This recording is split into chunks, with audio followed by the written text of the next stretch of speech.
नमस्कार, मी प्रतिभा चंद्रन आणि आपण नवराष्ट्रमध्ये आपल्या सगळ्यांचं मनपूर्वक स्वागत। आम्ही आहोत बालेवाडीच्या स्टेडियम मध्ये पुण्याच्या जवळ, जिथे भारतीय जनता पार्टीचं प्रदेश अधिवेशन आज होते। निवडणुकीच्या दृष्टीने हे अधिवेशन अत्यंत महत्त्वाचं आहे आणि निवडणुकीचे पडघम वाजायला सुरुवात झालेली आहे। आपल्या सोबत आहेत आमदार माधुरीताई मिसाळ। माधुरीताई, तुमचं खूप खूप स्वागत नवराष्ट्रमध्ये।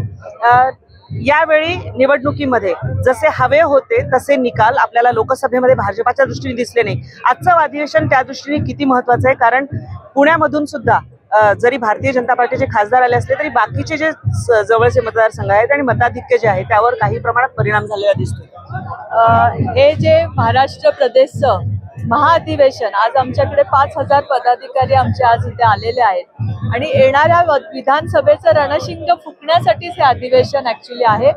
आणि मला असं वाटतं की अमितभाई शाह जे आज येतील आणि एक प्रकारची ऊर्जा सगळ्या पदाधिकाऱ्यांना ते देऊन जातील त्यांच्या बोलण्यामधनं, आणि येणाऱ्या विजयाची घोडदौड आजपासून मला असं वाटतं की सुरू होईल। इथून सर्व जे पदाधिकारी बाहेर पडतील ते आजपासून ह्या युद्धाची सुरुवात करतील आणि येणारी विधानसभा ही आम्हीच ठामपणे जिंकू, एवढं ह्या निमित्ताने सांगतो। काही संदेश त्यावेळी दिसले की युतीमध्ये घेतलेले काही पक्ष, खास करून अजितदादांच्या पक्षामुळे काही अडचणी झाल्या का, कार्यकर्त्यांमध्ये एक अस्वस्थतेची भावना, आणि त्यामुळे गेल्या निवडणुकीमध्ये हवा तसा निकाल मिळालेला नाही।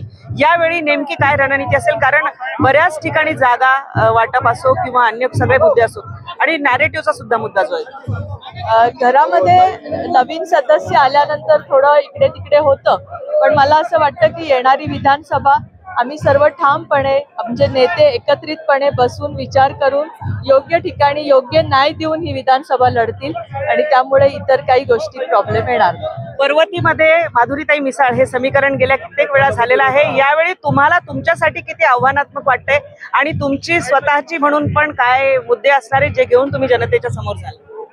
सर्वात प्रथम तर प्रत्येक निवडणूक ही आव्हान म्हणूनच मी लढते, जरी 3 निवडणुका लढल्या असल्या तरी। आणि दुसरी गोष्ट की माझ्या भागामध्ये केलेला विकास हा एक मुद्द्यावर मी नागरिकांकडे जाते आणि नागरिक मला मतदान करतात। ह्या वेळेस पण त्याच मुद्द्यावर मी नागरिकांकडे जाणार आणि ते मला मतदान। जागा वाटपामध्ये काही वेगळा निर्णय होऊ शकतो असं वाटतं का? नाही, असं काही वाटत नाही।